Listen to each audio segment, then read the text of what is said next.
శివమహాపురాణంలోని శివభక్తి మహిమ గురించి తెలుసుకుందాము. అయితే అంతకంటే ముందుగా మన ఛానల్ని ఎవరైతే సబ్స్క్రైబ్ చేసుకుని సపోర్ట్ ఇస్తున్నారో వాళ్ళందరికీ కూడా పేరు పేరున ధన్యవాదాలు తెలుపుతున్నాను. ఇంకా ఎవరైనా సబ్స్క్రైబ్ చేసుకుని వాళ్ళుంటే ఈ వీడియోను పూర్తిగా చూసి మీకు నచ్చింది అనిపిస్తే ఒక చిన్న లైక్ చేసి మీ ఫ్యామిలీ మెంబర్స్కి, ఫ్రెండ్స్కి షేర్ చేసి సపోర్ట్ ఇవ్వండి ఫ్రెండ్స్. మీ అమూల్యమైన అభిప్రాయాలను నాకు కమెంట్ రూపంలో తెలియజేయగలరు. సతీ శక్తి శంకరులు వివాహమైన తర్వాత 10,000 దివ్య సంవత్సరాలు విహరించారు. ఒక రోజున సతీదేవి నివృత్తి భావంతో శివుని సమీపించి, నాథ, అనేక వేల దివ్య సంవత్సరాలు నీతో విహరించి ధన్యురాలనయ్యాను. కానీ నాకిప్పుడు మనస్సు ప్రవృత్తి మార్గం నుంచి మళ్ళింది. పరతత్వాన్ని తెలుసుకోవాలి అని అనుకుంటున్నాను.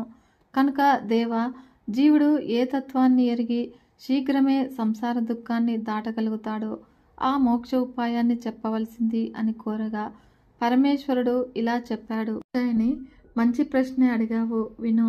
పరతత్వము అంటే విజ్ఞానము. ఆ విజ్ఞానం ఉదయించిన జ్ఞాని మనసులో నేనే బ్రహ్మమును అనే స్మృతి కలుగుతుంది. ఆ జ్ఞానము దుర్లభంగా ఉంటుంది. నా యందలి భక్తియే ఆ జ్ఞానం పుట్టడానికి హేతు అవుతుంది. ఆ భక్తి 9 విధాలు. జ్ఞానానికి భక్తికి భేదమే లేదు. కానీ భక్తి లేని వానికి జ్ఞానం కలగదు. భక్తుల విషయంలో నాకు తారతమ్యాలు లేవు. కుల, జాతి, వర్ణభేదాలు అసలే లేవు. ఆ భక్తి సగుణ నిర్గుణ భేదంచే 2 విధాలుగా ఉంటుంది. సహజంగా హృదయంలో పుట్టిన భక్తి చాలా గొప్పది మరియు కోరికలతో పుట్టిన భక్తి తక్కువది. సగుణ నిర్గుణ భక్తి నైష్టికి అన్యైష్టికి భేదం చేత 2 విధాలుగా ఉంటుంది. నైష్టికి భక్తి 6 భేదాలు కలది. అనైష్టికి భేదాలే లేవు. సగుణ నిర్గుణ భక్తి విహితంగా ఉంటుంది. అవిహితం భేదంచే బహు భంగుమలు ఉంటుంది. భక్తి ఏదైనా కూడా అంగాలు 9 విధాలుగా ఉంటుంది. అందులో 1 శ్రవణము, 2 కీర్తనము, 3 స్మరణము, 4 సేవనము, 5 దాస్యము, 6 అర్చనం, 7 నమస్కారము, 8 సఖ్యము, 9 ఆత్మార్పణము. వీటికి అనేక ఉపాంగాలు ఉన్నాయి. ఈ 9 విధములైన భక్తిని వివరిస్తాను, విను అని. కథలను శ్రద్ధాసక్తులతో వినటమే శ్రవణము మరియు భక్తుని లీలలను గానం చేయటము కీర్తనము. వ్యాపకుడైనటువంటి శంకరుని నిత్యము కూడా సర్వత్రా దర్శించి లోకంలో నిర్భయుడై ఉండుట స్మరణము మరియు సూర్యోదయం మొదలు అంకిత భావంతో సర్వదా సేవకుని వలె అనుకూలంగా ఉండటమే సేవనము. భగవంతుని ప్రియునిగా భావిస్తూ అమృత రూపాన్ని ఆనందాన్ని అనుభవించడమే ధ్యాస్యము మరియు పాద్యం మొదలు షోడశోపచారాలతో పూజించడమే అర్చన. అష్టాంగములచే భూమిని స్పృశించుట వందనము. అష్టాంగములచే భూమిని స్పృశించుట వందనము. అంతా మనమేలు కొరికే అనే దృఢ నిశ్చయం సఖ్యము. దేహం మొదలు సర్వమును కూడా భగవానుని ప్రీతి కొరకు సమర్పించడమే ఆత్మార్పణ. కనుక ఓ దేవి, ఇలాంటి భక్తి శ్రేష్టమైనది. జ్ఞాన వైరాగ్యాలకు తల్లి వంటిది, ముక్తికి దాసి వంటిది. అయినా ఇలాంటి భక్తి ఉత్తమోత్తమైనది. సర్వకర్మల ఫలము భక్తి నుండే పుడుతుంది. భక్తి యందు నాకు నీపై గల ప్రేమతో సమానమైన ప్రేమ ఉంది. కనుక భక్తుడు నాకు ఇష్టమైన వాడు. ముల్లోకాలలో భక్తి కంటే సుఖావహటి లేదు. కలియుగంలో భక్తి చాలా గొప్పది. కలిలో జ్ఞాన వైరాగ్యాలు, ఉత్సాహము ఉడికి జవత్సత్వాలు లేనివై ఉంటాయి. వాటిని స్వీకరించేవారు లేని కారణంగా అవి శిథిలావస్థలో ఉంటాయి. కనుక కలిలో భక్తి ఫలాన్నిస్తుంది. నా భక్తుని నేనెప్పుడూ కూడా సహాయం చేస్తూ ఉంటాను. పూర్వము నా భక్తుని కారణంగానే సూర్యునిపై అతి క్రోధాన్వితుడను అయ్యాను. భక్తుని కారణంగానే పక్షపాతం లేకుండా రావణుని పరిత్యజించాను. చెడు ఆలోచనలు గల కుమతి అయిన వ్యాసుని దండింపచేసి కాశీ బహిష్కరణ శిక్ష విధించాను. శంకరుడు సతికి భక్తికి సంబంధించిన అన్ని విషయాలను కూడా బోధించాడు. అంతేకాకుండా యంత్రసహితంగా తంత్రశాస్త్రాన్ని, పంచాంగాన్ని, ఇతిహాసాలను, భక్తుల గాథలను, వర్ణాశ్రమ ధర్మాలను, రాజపుత్ర స్త్రీ ధర్మాలను, జీవ సుఖావహనమైనటువంటి వైద్య, జ్యోతిష, సాముద్రిక శాస్త్రాలను, చివరగా నాశరహితమైన తత్వాన్ని దయతో స్పష్టంగా ఉపదేశించారు. భక్తి యొక్క మహిమ గురించి ఒక రోజున సతీ శివులు లీలగా త్రిలోక సంచారం చేస్తూ భూలోకంలో దండకారణ్య శోభను పరికిస్తూ ఉండగా సీతావియోగంతో బాధపడుతూ ఉన్నటువంటి శ్రీరామచంద్ర ప్రభువును వారికి దర్శనమిచ్చాడు. అప్పుడు వెంటనే శంకరుడు ఆయనకు నమస్కరించి తన దర్శనాన్ని జయ అని పలికి ఆశీర్వదించాడు. ఆ దృశ్యాన్ని చూసినటువంటి సతీదేవి శివమాయ మోహితురాలై, నాథ, హరిబ్రహ్మాదులు సైతం కూడా మీకు నమస్కరిస్తారే, అలాంటి మీరు భూలోకంలో ఉన్నటువంటి ఒక మానవ మాతృనికి నమస్కరించారు. ఎక్కడైనా మృత్యునికి ప్రభువు నమస్కరించడం ఉంటుందా అని ప్రశ్నించింది. అప్పుడు పరమేశ్వరుడు ఇలా సమాధానం చెప్పాడు. ఓ దేవి, ఈ శ్రీరామచంద్రుడు సాక్షాత్తు విష్ణువే. లక్ష్మణుడు ఆదిశేషువు. సాధురక్షణ కొరకు ఆవిర్భవించిన అవతారాలవి. నీకేమైనా శంక ఉంటే పరీక్షించుకోవచ్చును అని అనగానే సతీ పతి మాట మీద తనకెంత విశ్వాసం ఉన్నా కూడా సహజంగా స్త్రీలు అనుమాన పీడితులు కనుక ఆ సమయంలో శివమాయ మోహితురాలై ఉంది కనుకను రామచంద్రుని పరీక్షించటానికి పూనుకొని సీతారూపంలో రామునికి దర్శనమిచ్చింది. అయితే మనసులో సత్యాన్నెరిగినటువంటి విష్ణువైన రాముడు శివనామాన్ని జపిస్తూ సతికి నమస్కరించి కుశలమడిగాడు. అందుకు దానికి ఆశ్చర్యచకితురాలైనటువంటి సతి జరిగిన దానిని చెప్పి, హే విష్ణు, మహాదేవుడు సైతము నమస్కరింపదగిన పరమపదాన్ని ఎలా పొందగలిగావు అని ప్రశ్నించింది. శ్రీరాముడు సాక్షాత్తు విష్ణువే కనుక తన పూర్వగాథను సతికి ఇలా చెప్పసాగాడు. తల్లి, నా శివభక్తికి మెచ్చి శంభుడు ఈ పరమపదాన్ని నాకు అనుగ్రహించాడు. ఆ పూర్వగాథను చెబుతున్నాను, ఆలకించు అని. పూర్వము శంకరుడు విశ్వకర్మను పిలిచి తన లోకంలో గల గోశాలయందు సుందరమైన భవనాన్ని నిర్మింపచేశాడు.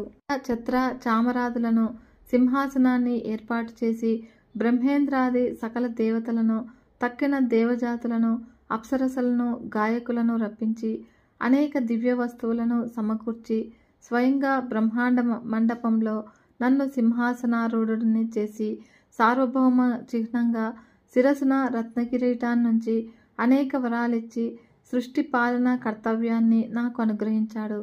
అంతేకాదు సనాతనమైన వేదాలు కూడా నా మహిమను కీర్తించినట్లే నీ గాథలను కూడా వర్ణిస్తాయి అని వరాన్నిచ్చాడు. తన స్వీయ ఐశ్వర్యాన్నంతటినీ కూడా నాకు ధారపోశాడు. హరిద్వేషులను తను దండిస్తానని శపథం చేశాడు. ఈ గోలోకము సర్వ సమృద్ధమై భక్తులకు పరమపదమై మహోజ్వలమై ప్రకాశించగలదని వరమిచ్చాడు. అలా స్వయంగా తను దోసిలోకి నమస్కరించి అందరిచే నమస్కరింపచేశాడు. ఆ విష్ణువునే నేను శివాజ్ఞచే 4 రూపాల్లో అవతరించాను. వారిలో నేను రాముణ్ణి, మిగిలిన వారు భరత, లక్ష్మణ, శత్రుఘ్నులు. ఈ విధంగా తన పూర్వగాథను, వర్తమానాన్ని వివరించి ఆది దంపతులైన మీ దర్శన భాగ్యం చేత సీత నాకు లబ్ధమగుగాక అని పలికి వన సంచారానికి వెళ్ళిపోయాడు శ్రీరామచంద్రుడు. భర్త అయినటువంటి శంకరుని మాట మీద ఆధారాన్ని కోల్పోయి స్వతంత్రించి శ్రీరాముని పరీక్షించి జ్ఞానోదయాన్ని పొందినటువంటి సతీదేవి శోక వ్యాపకులైతో భర్త ముందు నిలబడింది. అలా తలవంచుకొని నిల్చున్నటువంటి సతిని చూసి ధ్యాన మార్గంలో జరిగింది తెలుసుకొని తన పూర్వ ప్రతిజ్ఞను స్మరించి మనసులో విషాదాన్ని పొందాడు. ప్రవక్త, ధర్మకర్త అయినటువంటి పరమేశ్వరుడు వేదధర్మ ప్రపాలకుడు కనుక సతీదేవిని మనసులో పరిత్యజించి కైలాసానికి వెళ్ళిపోయాడు. అప్పుడు మార్గమధ్యంలో ఆకాశవాణి శివుని ధర్మనిష్టకు మెచ్చి, శంకర, నీవు ధన్యుడవు. నీతో సమంగా ప్రతిజ్ఞా పాలనను నెరవేర్చుకోగల మహాయోగి మరొకడు లేడు అని కీర్తించింది. అలా ఆ పలుకులను విన్నటువంటి సతీదేవి కాంతిని కోల్పోయి, నాథ, మీ ప్రతిజ్ఞ ఏమిటో నేను వినదగునా అని కోరినా కూడా శివుడు బదులు చెప్పలేదు. అప్పుడు సతీ ధ్యానంలో శంకరుణ్ణే ధ్యానించి సర్వాన్ని కూడా తెలుసుకుని నిట్టూర్పులు విడుస్తూ దుఃఖితురాలైంది. అలా ఆమె మనోగతాన్ని ఎరిగినటువంటి శంకరుడు ఆమెకు అనేక గాథలను చెప్తూ ఊరట కలిగించాడు. తర్వాత కొంతకాలానికి దక్షుడు యజ్ఞాన్ని ప్రారంభించడము, ఆ యజ్ఞానికి సతీదేవి వెళ్ళడము, ఆ సతీదేవిని అవమానపరచడము, తర్వాత సతీదేవి ఆత్మాహుతి కావడం జరిగింది. బీభత్సకరమైనటువంటి రసప్రధానమైనటువంటి ఈ ఘట్టంలో ఆకాశవాణి అందరూ కూడా ఆశ్చర్యం చెందేటట్లుగా ఇలా పలికింది. ఓ దక్ష, యథార్థాన్ని తెలుసుకుని నువ్వు ఈ యజ్ఞ ప్రక్రియను అనుష్ఠించలేదు. కేవలము కాలకు పోయి నువ్వు చేశావు. శైవశిఖామణి అయినటువంటి దధీచి మహర్షి మాటలను పెడచెవిన పెట్టావు. ఆయన మాటలను పాటించి ఉంటే సర్వులకు కూడా ఆనందము శుభము కలిగి ఉండేది. సర్వమంగళకరమైనటువంటి సతీదేవిని అవమానించావు. బ్రహ్మపుత్రుడననే గర్వించే మోహితుడవయ్యావు. కనుక పరమేశ్వరుని అర్ధాంగి అయినటువంటి ఆమె పరమతత్వమగు బ్రహ్మస్వరూపిణి. శంభుడు పరాత్పరుడు. అలాంటి జగత్కారుడైనటువంటి శివునికి యజ్ఞభాగాన్ని ఇయ్యక తప్పు చేశావు. ఇప్పుడు ఎవరి పాదధూళిని నిత్యము కూడా సహస్ర ఫణాలతో ప్రీతితో ధరిస్తాడో అలాంటి పరమేశ్వరుని శక్తియే సతి. కనుక ఓ దేవతలారా, రుద్రుడు లేని ఈ యజ్ఞము ధ్వంసం కాబోతూ ఉన్నది. మీరంతా కూడా వెంటనే స్వస్థానాలకు మరలిపోండి అని ఇలా పలికి ఆకాశవాణి అదృశ్యురాలైంది. ఆకాశవాణి పలుకులకు అందరూ కూడా తెలుసుకుని విమూఢులై లేచి నిలబడ్డారు. ఇక అక్కడ తరుమబడ్డ శివగణము రుద్రుని ఆశ్రయించి జరిగిన విషయాన్ని అంతా కూడా యథాతథంగా విన్నవించారు. అప్పుడు దక్షుడు చేసిన నిందను, సతీదేవి పొందిన అవమానాన్ని, ఆమె దేహత్యాగాన్ని గూర్చి శివగణము నోట విన్నటువంటి రుద్రుడు బగ్గున మండిపడి భూమి కంపింప పాదతాండవం చేసి ఒక జడను ఊడబెరికి పర్వతంపై క్రోధావేశంతో విసిరికొట్టాడు. ఆ జట 2 ముక్కలై అందులో నుంచి ప్రళయకాల మహాభైరవ రావం పుట్టింది. పూర్వభాగం నుండి మహాభీముడు గణాగ్రణి అయినటువంటి వీరభద్రుడు జన్మించాడు.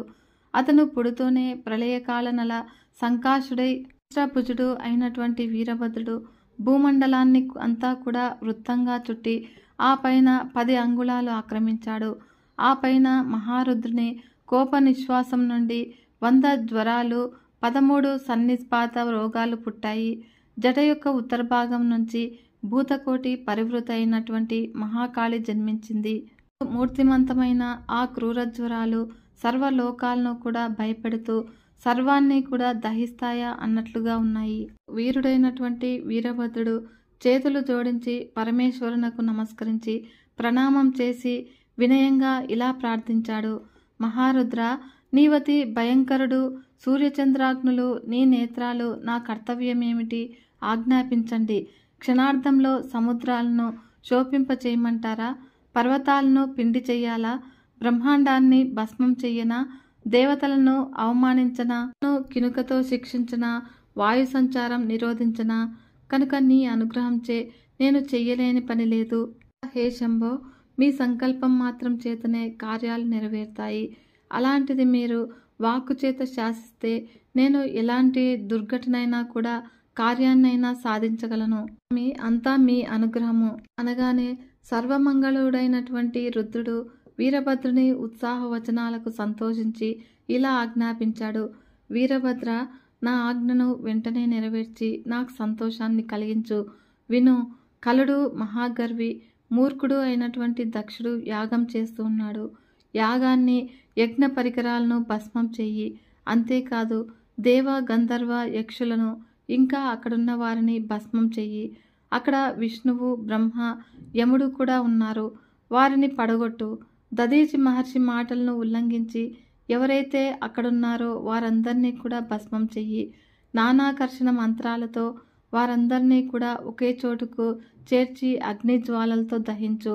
వీర, దక్షుడు మొదలగు వారినందరినీ కూడా వారి భార్యలను బంధువులను అవలీలగా భస్మం చేసి జలాలలో కలిపి పానం చెయ్యి. యజ్ఞంలో వేద విధులు పరిరక్షించే ఋత్విక్కులను కూడా వదలకు అనగానే మహేశ్వరుని వచనాన్ని ఆదరంతో విని ఆయనకు ప్రణామం చేసి శివుని శాసనాన్ని శిరస్సున ధరించి యజ్ఞస్థానానికి బయలుదేరాడు వీరభద్రుడు. ఆయనకు తోడుగా శోభార్థము అరివీర భయంకరులు ప్రళయాగ్ని సదృశులు అయినటువంటి కోట్లాది గణాలను వెంట పంపించాడు శంభుడు. ఆ గణాలు వీరభద్రుని వెనుక నడుచుకుంటూ వెళ్ళాయి. కాలకాలులైనటువంటి వారితో కూడా వేషభూషణుడు సహస్రభుజుడు నాగాభరణ శోభితుడు అయినటువంటి వీరభద్రుడు ప్రబలాతి వీరుడైనటువంటి రథస్థుడై బయలుదేరాడు. రథం 10,000 చేతుల ప్రమాణము కలది. 10,000 సింహాలు లాగుతూ ఉన్నాయి. ఇంకా అనేక సింహ, శార్దూల, మకర, మహామీన, గజాదులు పార్శ్వ రక్షక దళాలుగా నడుస్తూ ఉన్నాయి. కాళీ, కాత్యాయని, ఈశాని, చాముండ, ముండ, మర్దిని, భద్రకాళి, భద్ర, వైష్ణవి ఈ నవదుర్గలతో కూడి మహాకాళి భూతగణ సేవితయ్యై దక్ష సంహారానికై బయలుదేరింది. వారితో పాటుగా శాకిని, డాకిని, ప్రమదగణాలు, యక్షులు, కూష్మాండులు, పర్పటులు, చటకులు అది బ్రహ్మరాక్షసులు కూడా తరలి వెళ్లారు. వీరులైనటువంటి భైరవులు, క్షేత్రపాలకులు శివాజ్ఞచే నడిచారు. యోగిని సమూహం 64 గణాలతో కదిలింది. ఆ గణాధ్యక్షులు ఎవరనగా శంకుకర్ణుడు, కేకరాక్షసుడు, వికృతుడు, విశాఖుడు, పారియాత్రికుడు, సర్వాంకకుడు, కేశుడు, సమదుడు, దుద్రడుపుడు, కాళీషుడు, సర్వాంకుడు, కోటికుండు వీరందరూ కూడా వివిధ సంఖ్యాగణాలతో బయలుదేరారు. వీరే కాకుండా సంనాథుడు, పిప్పలుడు, తాపనుడు, మహావేశుడు, కుండి, పర్వతకుడు, కాలుడు, కాలకుడు, మహాకాలుడు అందరూ కూడా కంటి చూపుతో మంటలు రేపే భయంకరాకారులు కోట్ల సంఖ్య గణాలతో దక్షయజ్ఞ ధ్వంసానికై వెంట నడిచారు. వీరందరూ అసంఖ్యాక గణాలతో అట్టహాసంగా వీరభద్రుని అనుసరించారు. ఇంకా శివాజ్ఞచే తరలి వెళ్ళినటువంటి వారెవరు వరుసగా పుంగవుడు, పూర్ణభద్రుడు, తాళకేతువు మరియు సహస్రకుడు వీరంతా కూడా ఉత్సాహంతో ముందుకు కదిలారు. దేవదేవునికి ఇష్టలైనటువంటి తండువు, భృంగి, రిటి ఇత్యాదులు కూడా ఆడుతూ పాడుతూ గెంతుతూ సంతోషంతో నడిచారు. వీరుడైన వీరేశుడు శివాజ్ఞచే 1120 కోట్ల గణాలతో 1000 కోట్ల భూతాలతో రోమముల నుండి పుట్టిన 3 కోట్ల కుక్కలతో అతి సంరంభంతో కదిలాడు.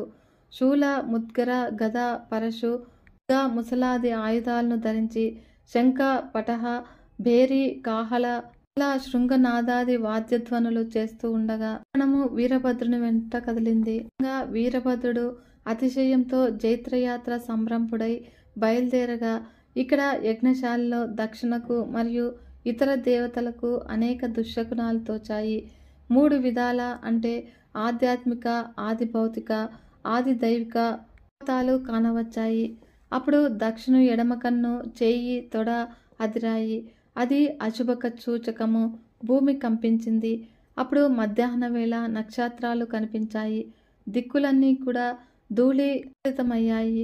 సూర్యుడు అనేక రంగులలో అనేక పరివేశ మండలాలతో వింతగాను భయంకరంగాను తోచాడు. విద్యుత్ కాంతులను విరజిమ్ముతూ నక్షత్రాలు నేలకు ఒరిగాయి. యాగశాల ప్రాంగణంలో నక్కలు ఊరలు పెట్టాయి. అడవి పందులు వికృత ధ్వనులు చేశాయి. తెల్లని తేళ్లు పుట్టాయి. ఉల్కలు వర్షించాయి. ధూళి వర్షాన్ని కురిపిస్తూ తీవ్రంగా గాలులు వీచాయి. సుడిగాలులచే సర్వము కూడా కంపించింది. యజ్ఞశాల అంతా కూడా పైగెగిసింది. మిడతల దండు ఆ ప్రాంతాన్నంతా కూడా కప్పేసింది. దక్షాదులు రక్తాన్ని కొన్నారు. వారందరూ కూడా గాలిలోని దీపంలాగా వణికిపోతూ ఉన్నాడు. శస్త్రాధారాలతో హతులై ఏమో అన్నట్లుగా రోధిస్తూ ఉన్నాడు. రక్తము వర్షంగా కురిసింది. దిక్కులన్నీ కూడా అంధకాసుర బంధమయ్యాయి. నదీ తీరంలోని చెట్ల వలె అందరూ కూడా నేల కొరిగారు. కర్రల దెబ్బలు తిన్న క్రూర సర్పాల వలె చైతన్య రహితులై పడి ఉన్నారు. కొందరు బంతుల్లాగా పైకెగిరారు.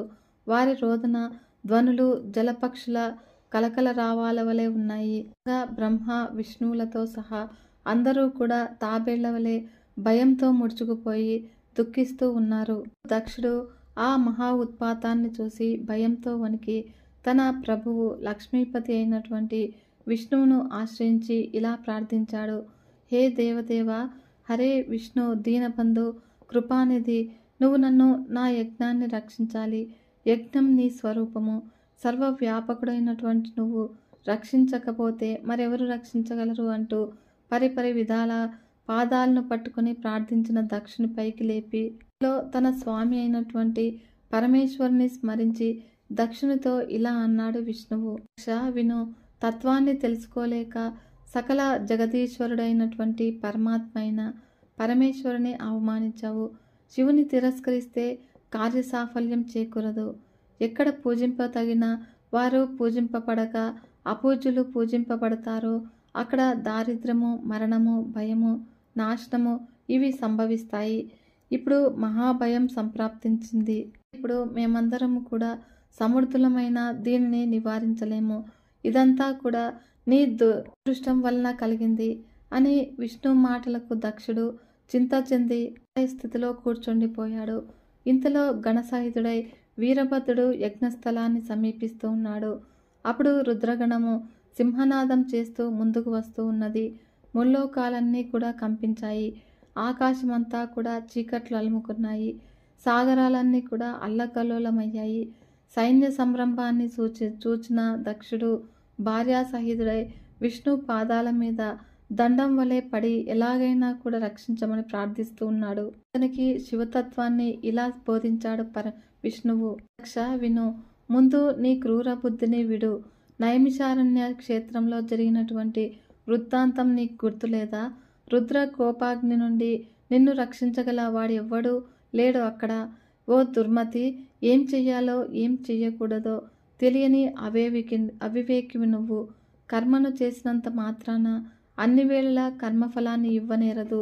ఏ కర్మాచరణ వల్ల మానవుడు ఉన్నతిని పొందుతాడో అది అతనికి కర్తవ్య కర్మ అవుతుంది. కనుక కర్మఫలాన్ని ఇచ్చేవాడు ఈశ్వరుడు ఒక్కడే. ఈశ్వరార్చనను విడిచి కేవలం జ్ఞానాన్ని ఆశ్రయించిన జ్ఞానులు గాని, జ్ఞానాన్ని విడిచి కేవల కర్మలను ఆశ్రయించిన కర్మలు గాని ఉత్తమగతిని పొందలేరు. నీ అవివేకానికి ఫలంగా ఈ ముప్పు సంభవించింది. కనుక రుద్రుని కోపాన్ని నుండి పుట్టిన వీరభద్రుడు అకాల రుద్రుడై యజ్ఞాన్ని మనలను నాశనం చేయటానికి వస్తూ ఉన్నాడు. అతనికి అశక్యం అనేదే లేదు. మనలందరినీ కూడా కాల్చి చంపిన తర్వాతనే అతడు ప్రసన్నుడవుతాడు. దదీచి మహర్షి చేసిన శబదాన్ని భ్రమచే ఉల్లంఘించి నేనిక్కడనే ఉన్న కారణంగా నీతో పాటు నాకు కూడా ఈ దుఃఖము అనివార్యమైంది. కనుక దక్ష, అతనిని నివారించగలిగే శక్తి నాకు లేదు. నేను కూడా శివద్రోహం చేశాను. శివద్రోహికి 3 కాలాల్లోనూ కూడా సుఖం లేదు. ఈ సుదర్శన చక్రము వీరభద్రుని తగులుకోదు. ఇది శైవ చక్రము. శివభక్తుల జోలికి అసలే పోదు. నిజానికి ఈ చక్రము మనలను ఈపాటికే సంహరించకపోవటానికి గొప్ప దయగా భావించాలి. ఈ పైన ఈ చక్రము నా సన్నిధిలో ఉండబోదు. మనం ఇప్పుడు వీరభద్రుని ఆదరాభిమానాలతో పూజించిన మనల్ని రక్షించడు. కనుక అతని చేతిలో మనకు అవమానం తప్పదు. అకాల ప్రళయం వచ్చి పడింది. కనుక మనందరము కూడా వినాశం యొక్క ముంగిట్లో ఉన్నాము. ముల్లోకాల్లోనూ మనకు శరణుజొచ్చే వాడే లేడు. శివద్రోహికి రక్షణ ఇచ్చేవాడు లేడు. దదీచి మరియు సతీదేవి అనంతరము నే వెంట నిష్క్రమిద్దాము అని అనుకున్నాను. నీ చెడు సవాహసమే పాపం వల్ల వెళ్ళలేకపోయాను. శ్రీ కాలభైరవుడు పూర్వము కాశీలో బ్రహ్మ యొక్క 5వ శిరస్సును ఒకటితో గిల్లాడు. ఇప్పుడేం చేస్తాడో ఇంతలో వీరభద్రుడు ససైన్యంగా వచ్చి చేరాడు.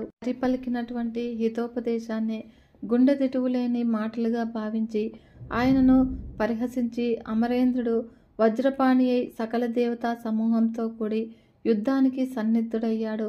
అప్పుడు ఇంద్రుడు ఐరావతాన్ని, అగ్ని మేకను, యముడు మహిషాన్ని, మకరాన్ని, వాయువు లేడిని, కుబేరుడు పుష్పకాన్ని అధిష్ఠించి ఆయుధాలను చేబూని రణానికి సిద్ధమయ్యారు. అప్పుడు అష్టదిక్పాలకులు అనుచరగణమంతా కూడా ఆయుధపాణీలైన అవక్ర పరాక్రమంతో పాలకుల వెంట నడిచారు. ఇలా ఒక్కసారిగా శంఖభేరి డిండుమలు వాద్యధ్వనులు మెరిశాయి. దేవతలకు రుద్రగణాలకు మధ్య పోరు మొదలైంది. శివమాయ మోహితులై దేవతలు రుద్రగణాలను అత్యుత్సాహంతో చేస్తూ ఉన్నారు.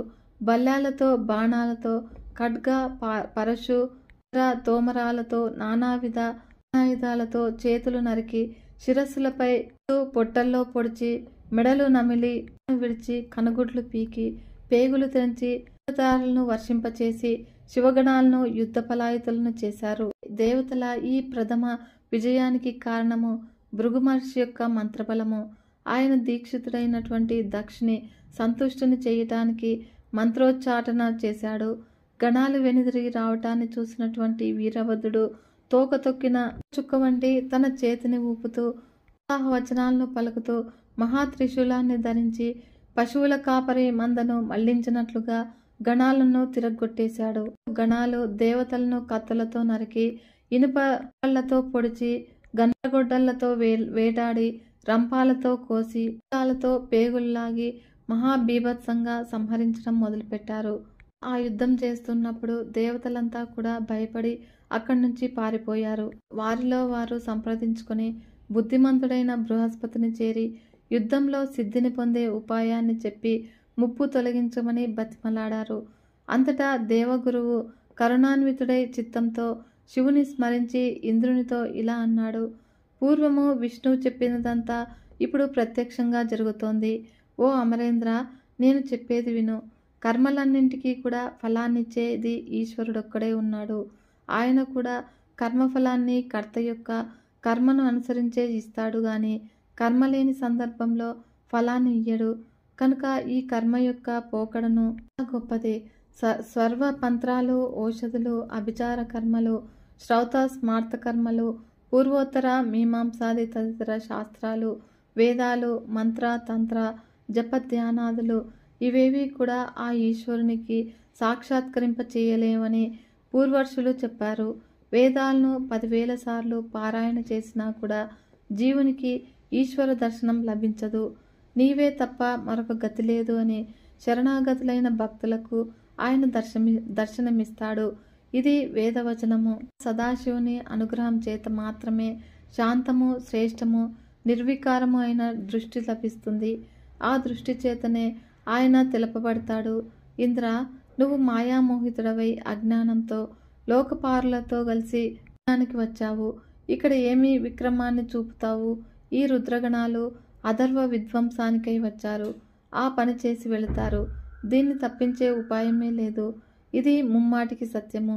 దిక్పాలకులంతా కూడా కర్తవ్యం తెలియక పడుతూ ఉన్నారు. సమయంలో వీరభద్రుడు తన రచనల్లో శివుని స్మరించి దిక్పాలకులతో వ్యంగ్యంగా ఇలా అన్నాడు: ఓ దిక్పాలకులారా, ఏం తిందామని వచ్చారు ఇక్కడికి? యజ్ఞభాగాలన? నా వద్దకు రండి, మీ భాగాలను సమంగా పంచుతాను. ఓ శుక్ర, ఓ అగ్ని, ఓ సూర్య, ఓ ఇంద్ర, ఓ కుబేర, వరుణ, ఓ యమ, ఓ ఈ శేష, ఓ దేవతలారా, ఓ రాక్షసులారా, ఓ విద్వాంసులారా, మీరంతా కూడా ఇలా రండి. మీకు తృప్తి కలిగేటంతగా ఆవిర్భాగాలను ఇస్తాను.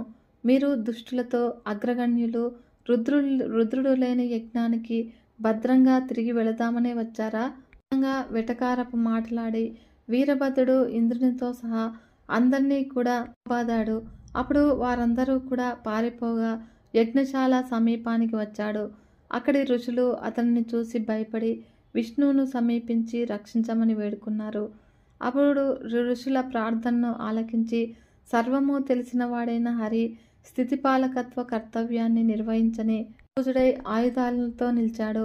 అయితే విష్ణువును చూడగానే వీరభద్రుడికి పాపిని చూసిన యముని వలె, గజేంద్రుని చూసిన కేసరి వలె కనుబొమలు పడ్డాయి. వెంటనే ఇలా అన్నాడు: ఓ హరి, ఈనాడు మహాదేవుని శబదాన్ని ఎలా ఉల్లంఘించగలిగావు? నీ చిత్తంలో గర్వం ఉంది. నువ్వెందుకు వచ్చావు? నీకు రక్షకుడు ఎవరు? నిన్ను నీవు రక్షించుకో. లేని వాడవు యజ్ఞానికి రక్షకుడివి ఎలా అవుతావు? దాక్షాయిని ఏమి చేసిందో చూడలేదా? దదీచి మహర్షి హితాన్ని నువ్వు వినలేదా? నీకు తాను యజ్ఞభాగాన్ని. ఓ హరి, ఇదిగో నీ వక్షస్థలాన్ని చీల్చి నీకు కూడా భార్య లేకుండా చేసి నా స్వామికి సంతోషాన్ని కలిగిస్తాను. నిన్ను దగ్ధుణ్ణి చేస్తాను. నువ్వు శివద్రోహివి. వీరభద్రుడు పలగ్గా బుద్ధిశాలి అయినటువంటి విష్ణువు వీరభద్రుని రోషవాక్కులను విని నవ్వుతూ ప్రీతితో ఇలా అన్నాడు: ఓ వీరభద్ర, శంకర సేవకుడు అయిన నీవు నేను శివద్రోహి అని అనకు. ఈ దక్షుడు నా భక్తుడు. అనేక సార్లు యజ్ఞానికి రమ్మని పిలిచాడు. నేను భక్త పరాధీనుడను. అది నా వ్రతము. అందుకనే వచ్చాను. శంకరుడు కూడా భక్త శంకరుడు కదా. వీరభద్ర, ఇక జగడమంటావా? నువ్వు నన్ను నివారించు. నేను నిన్ను అడ్డుకుంటాను. ఏం జరగాలో అదే జరుగుతుంది. నా పరాక్రమాన్ని చూపుతాను. గోవిందుని పలుకులకు మహాభుజుడైనటువంటి వీరభద్రుడు సంతోషించి వినయంతో నారాయణునకు నమస్కరించి ఇలా అన్నాడు. మహాప్రభో, నా స్వామి అయిన రుద్రునకు ప్రియుడమైన పని తెలిసి చాలా ప్రీతుడనయ్యాను. నాకు శివుడు ఎట్లో మీరు కూడా అలాగే, ఎలాగో శివుడు కూడా అలానే. వేదాలు మీ ఇరువురి విషయంలోనూ కూడా అలాగే మాట్లాడుతూ ఉన్నాయి. మేమందరము కూడా రుద్రసేవకులము. హే లక్ష్మీ వల్లభ, ఇప్పుడు ఇక్కడ నడుస్తూ ఉన్నటువంటి ఘర్షణకు అనుకూలంగా మాత్రమే మాట్లాడాను. నా యందు దయచూపండి. వీరభద్రుని మాటలకు విష్ణువు నవ్వి, నువ్వు వేడి యుద్ధం చెయ్యి. నీ అస్త్రపాతం చే నా శరీరం నిండిన తర్వాతే నుంచి కదులుతాను అని నిశ్చయంగా పలికాడు. ఇద్దరూ కూడా తమ గణాలతో యుద్ధ సన్నద్ధులయ్యారు. మహాబలుడైనటువంటి వీరభద్రుడు శంకరుని స్మరించి రథాన్ని అధిరోహించి అస్త్రాలను ధరించి సింహనాదం చేశాడు. విష్ణువు కూడా పాంచజన్యాన్ని పూరించాడు. ఆ శంఖారావాన్ని విని ఇంతకుముందు పారిపోయినటువంటి దేవతలు కూడా వచ్చి చేరారు. అప్పుడు దిక్పాలకులంతా కూడా వారి వారి గణాలతో వచ్చి వీరభద్రునితో యుద్ధానికి తలపడ్డారు. ఇలా రెండు గణాల మధ్య భయావహమైన ద్వంద్వ యుద్ధం జరిగింది. ఇంద్రుడు నందిని ఢీకొని పంచుల కత్తితో కొట్టాడు. అప్పుడు నంది ఇంద్రుని త్రిశూలంతో వక్షస్థలంపై పొడిచారు. అగ్ని, విష్ణుగణాలు, కుబేరుడు, బలశాలి అయినటువంటి కూష్మాండ పతితో యుద్ధానికి దిగారు. శివగణ శ్రేష్ఠుడైనటువంటి వీరేశ్వరుడు యమునితో దిగాడు. చంద్రుడు కి ఎదురు వెళ్లి ఢీకొని అస్త్రాలతో కొట్టి హింసించి పరిహాసం చేశాడు. వరునితోనూ భృంగి వాయువుతోనూ ఇలా ఉభయపక్షాల వీరులు ద్వంద్వయుద్ధం చేశారు. యోగిని గణసహితుడైనటువంటి భైరవీ నాయకుడు దేవతలందరినీ కూడా చీల్చి నెత్తురు త్రాగాడు. క్షేత్రపాలకుడు ఇంకా కొంతమంది గణనాయకులు నిర్జరులను నిలువరించి గుండెకు గాయం పెట్టి నెత్తురు త్రాగి వీరనాట్యం చేశారు. అంతటా హరి తన వారి దైన్యాన్ని చూసి దిగులు చెంది తేరుకొని చక్రాన్ని ఉపయోగించాడు. దిక్కులను మండిస్తూ వస్తున్నటువంటి చక్రాన్ని చూసి క్షేత్రపాలకుడు ఎదురేగి నోరు తెరిచి చెక్కిలంలాగా మింగేశాడు. ఆపై తిరిగి కక్కేశాడు. ఆ సుదర్శన చక్రం తిరిగి విష్ణువును ఆశ్రయించింది. హరి వీరభద్రుల మధ్య యుద్ధము రోమహర్షణంగా సాగింది. దేవుడైనటువంటి విష్ణువు యొక్క యోగబలం చేత హరి సదృశులైన విష్ణుగణము అసంఖ్యాకంగా పుట్టి వీరభద్రుని ఎదుర్కొన్నారు. అప్పుడు వీరభద్రుడు శివుని స్మరించి వారందరినీ కూడా నిశ్శేషంగా భస్మం చేశాడు. చేసి త్రిశూలంతో హరి వక్షస్థలంపై లీలగా పొడిచాడు. శూలఘాతానికి గాయపడి వెంటనే స్పృహను కోల్పోయి లీలామానుష విగ్రహుడైనటువంటి విష్ణువు తన ప్రియురాలి అంకతలాన్ని ఆశ్రయించి సేద తీర్చుకున్నాడో అన్నట్లుగా మీద కొరికి తిరిగి లేచి యుద్ధ సన్నద్ధుడయ్యాడు. అలా లేచి చక్ర ప్రవాహానికి సిద్ధపడుతూ ఉన్నటువంటి హరిని చూసి చక్రాన్ని, విష్ణువును కూడా స్తంభింపచేశాడు వీరభద్రుడు. వీరభద్రుని చేతిలో తను పొందిన అవమానానికి సిగ్గుపడి క్రోధుడై తన షార్గాయుధమనే ధనువును, బాణాలను చేతపట్టాడు. ఇంకా బాణప్రయోగం చేయకుండానే వీరభద్రుడు 3 బాణాలతో కొట్టగా ఆ ధనస్సు 3 ముక్కలైంది. అప్పుడు వాణి బ్రహ్మలు హెచ్చరించగా వీరభద్రుని పరాక్రమము సహింపరాదని తెలుసుకొని విష్ణువు అంతర్ధానమయ్యాడు. విష్ణువు వెంట ఇతర దేవతలంతా కూడా వారి వారి స్థానాలకు చేరుకున్నారు. పితామహుడు కూడా పుత్రశోకంతో బాధపడుతూ సత్యలోకానికి వెళ్ళి తదనంతరము కర్తవ్యాన్ని గురించి ఆలోచించసాగాడు. అలా వారిద్దరూ కూడా యజ్ఞభూమిని విడిచి వెళ్ళగానే మిగిలిన దేవతలను, యజ్ఞమే జీవనాధారంగా గల మునులను రుద్రగణాలు జయించాయి. యజ్ఞపురుషుడు మహాభీతుడై మృగరూపంతో ఆకాశం వైపునకు పరిగెత్తగా ఆ పురుషుని తల నరికాడు వీరభద్రుడు. స్వామికి జరిగినటువంటి అవమానాన్ని, సతీదేవి దేహత్యాగాన్ని మాటిమాటికి గుర్తు తెచ్చుకొని మనసు దహించుకుపోగా వీరుడైనటువంటి వీరభద్రుడు తో ధర్మ కశ్యప ప్రజాపతులను, బహుపుత్రుడైనటువంటి అరినేమిని, అంగీరసుని, కశ్యపుని, దత్తమహర్షిని పట్టుకుని శిరస్సుపై పాదంతో తన్నాడు. దేవమాత అయినటువంటి సరస్వతి ముక్కు కొనను కొనగోటితో గిల్లాడు. పగబట్టిన తాచుపాము వలె వీరభద్రుడు దేవతలను, మహర్షులను అనేక విధాలుగా హింసించి కూడా శాంతించలేదు. ఇంకా ఎవరైనా కూడా ఎక్కడికైనా దాగి ఉన్నారేమో అని పరికించాడు. మణిభద్రుడు భృగుమహర్షిని నేలపై పడేసి గుండెలపై కాలితో తొక్కిపెట్టి గడ్డాన్ని మీసాన్ని పెరికివేశాడు. దక్షుడు శివుని నిందించిన సమయంలో పళ్ళు కనబడేటట్లుగా నవ్వి యొక్క దంతాలను చుండు పీకివేశాడు. అలాగే కనుసైగలతో ప్రోత్సహించినటువంటి నేలపై దొర్లించి నేత్రాలను పెకిలించి వేశాడు నంది. ఆ యజ్ఞశాలలో ఉపవిష్టులై ఉన్నటువంటి స్వాహ, స్వధ, దక్షిణ అనే దేవతలను, మంత్రతంత్రాధిష్టాన దేవతలను, ఇతరులను అనేక దురవస్థలకు గురి చేశారు. అగ్నివేదిక యందు ఇసుక పోశారు.